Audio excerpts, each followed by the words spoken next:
Speaking of taxes, how do you file? So you file quarterly taxes, you estimate, or your accountant estimates how much. So my accountant tells me at the end of every year how much I need to pay each quarter so that I'm not going to owe a bill or have a penalty.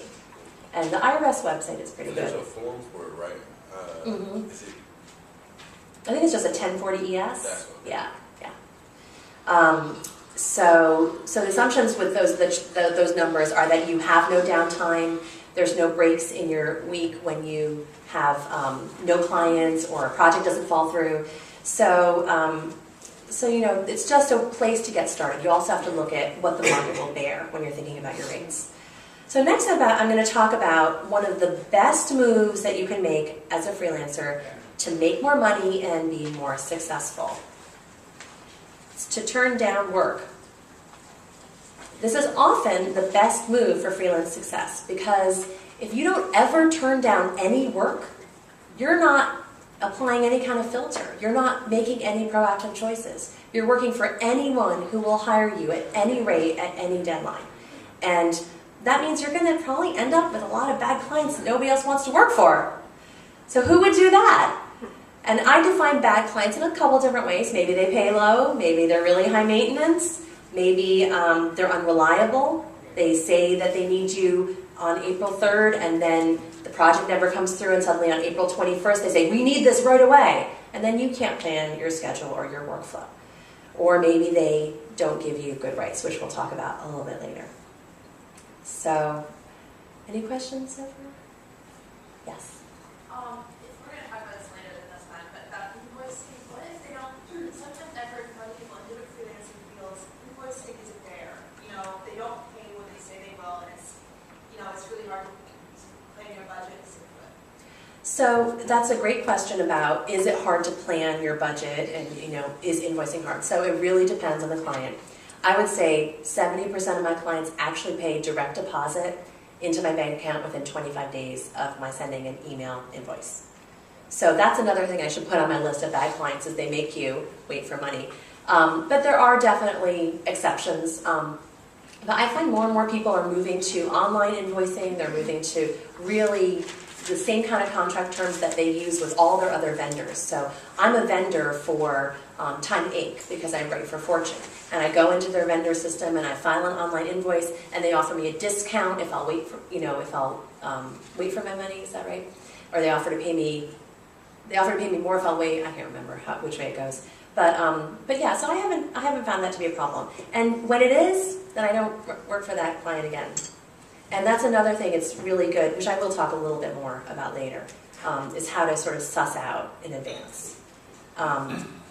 So in terms of rates and contracts, everything is really negotiable. You can ask for more money. You can ask for more time. If they can't give you more money, you can say, well, do you have any flexibility in the deadline? I think about my work as a pipeline of projects that I have planned out. So I know what my next week looks like. I know sort of what July is starting to look like so that I can fill every single possible hour that I have available to work with work that's going to get me money. So if I have a client who doesn't want to pay as much as I'd like, but they have flexibility in the deadline, I can push that project out. It fills my pipeline, and I can sort of stay flexible if something urgent comes in that will get me more money that I can fill in ahead of that project. Does that make sense? So asking for a later deadline is another way to get a better deal for a project. Ask for more rights. A lot of contracts have these very unfavorable, a lot of clients have unfavorable contract terms, but you'd be surprised how often you say, oh, my lawyer doesn't like me to do that. Do you have any flexibility? And they'll say, oh yeah, we have a different contract. Do you want to use that one instead? Or they'll say, well, what language would you like? And I've had this with several clients where I say, oh, great, this is the insert this for the clause that I don't like. And the editors really, once they've made you an offer, they want you to do the work. They don't want to have to go out and find someone else. So ask for more rights and ask for more work. Maybe one article at a certain rate isn't really worth it. But if it's a 3-article series at that same rate and you can use some of the same sources or, you can do 1,800 words for about the same amount of work as 1,200 words, but you'll get paid more, it may end up being a better deal for you with a bigger project, even if it's the same rate. So, and ask nicely, you know. Phrases that we like to use are, can you do any better? And then just wait. Or more would be better. I usually write for $2 a word, or whatever the case may be. And if you can, give a reason for needing more, because it helps the editor to have something to bring back to their boss. I'm sorry to be talking so much as a writer, but that's my main hat. But it's the same with any client. You know, they have someone that they have to justify it to. So I recently was offered a really poor rate from a client I usually get paid well for. And I said, you know, this is a piece that I know is going to be a sensitive topic, so I think it's going to be harder to report out and find people. And that gave her something that she could take back to her boss and say, okay, here's why we should bump this rate up. Even if it's $100 or $150, well, that's something. And that is a win in my book. Any questions about negotiating? So this is often the scariest thing for freelancers, but you know, you might as well ask. It really doesn't hurt to ask. And clients who are going to hold it against you for asking and trying to protect yourself aren't people that you want to work for anyway. Okay, so let's talk about protecting yourself a little bit. The question back here about, you know, not getting paid, and then it's a real problem with your own personal budget. So get it in writing. You know, ideally get it in a signed, physical, countersigned contract for the work you're going to do, or an email that says what you're going to do. And if you have a conversation over the phone, you can very quickly say, it was so great to see you, in an email follow-up.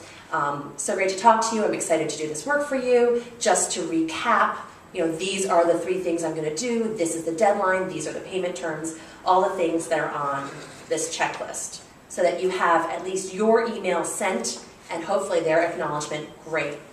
And that gives you something to stand on. It also really helps to work through referrals. If you know you have a mutual colleague or a friend, they know that someone that they know and care about who also knows you, they're going to be less likely to try to screw you over. Sad as it is to say. And that's also a wonderful way, a tip for pitching is you're going to get your emails opened if they have in the subject line the name of someone that your client knows. So if you are referred to someone, say, you know, this is how I started writing for Money Magazine. My friend used to work there, so my email said, Ree, John Berger suggested I pitch you. Well, that's an email they're more likely to open. And then, really, you don't have to become a lawyer, but you need to understand the basic copyright terms and libel risks that you're undertaking as a freelancer, because you don't have a legal staff to back you up.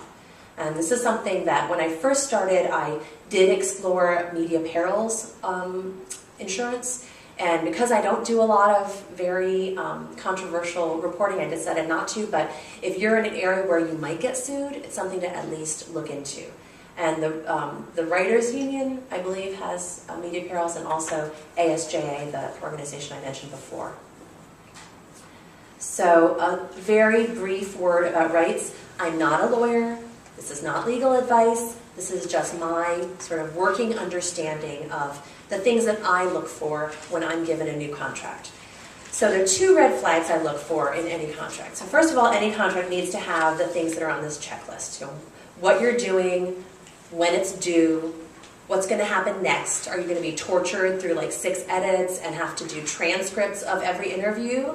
Or are they just going to not even talk to you again and publish the story? So that's important. And then also, you know, I look for these 2 red flags. So work for hire. Who's heard this phrase before? Okay, so work for hire is a red flag because as content creators, we are creating something that is a work of value. And we automatically own the copyright unless we agree to do a work for hire, which is sort of like we're a drywall guy coming in and the editor's saying, okay, this is how I want this part of the room to be, and you just put up the drywall.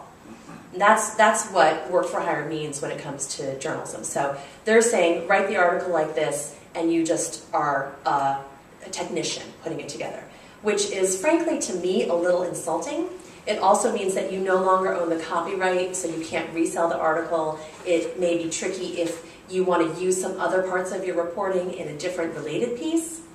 So I always try to negotiate out of work for hire in my contracts. Is that a common phrase? Yeah. When you negotiate out of it, what do you negotiate? So I have a little standard. That's a great question. So instead of work for hire, I will ask, how about if I sell you all rights to this work for the first 90 days after it's published, and then after that I can resell it or reuse it as I want. And my lawyer did give me a little paragraph that they just can insert instead of that work for hire. And it's remarkable how many times they're like, oh, no problem. You know, their lawyers told them to put it in. You know, the lawyers are going to ask for as much as they can get. And so I've been remarkably successful with that. And often that's also the case where they'll say, oh, you don't want the work for hire contract? Okay, why don't we give you the all North American rights contract instead? And then red flag number 2 is indemnify, which is a phrase in your contract that will say, you know, the author or the contractor agrees to indemnify the publication against all horrible things that might happen because of something you did that you didn't even know that you did. So this is another horrible thing, because it means you're going to take on the legal expenses for defending your article or piece of work against a lawsuit. And I do not want to do that because it can be very expensive. So this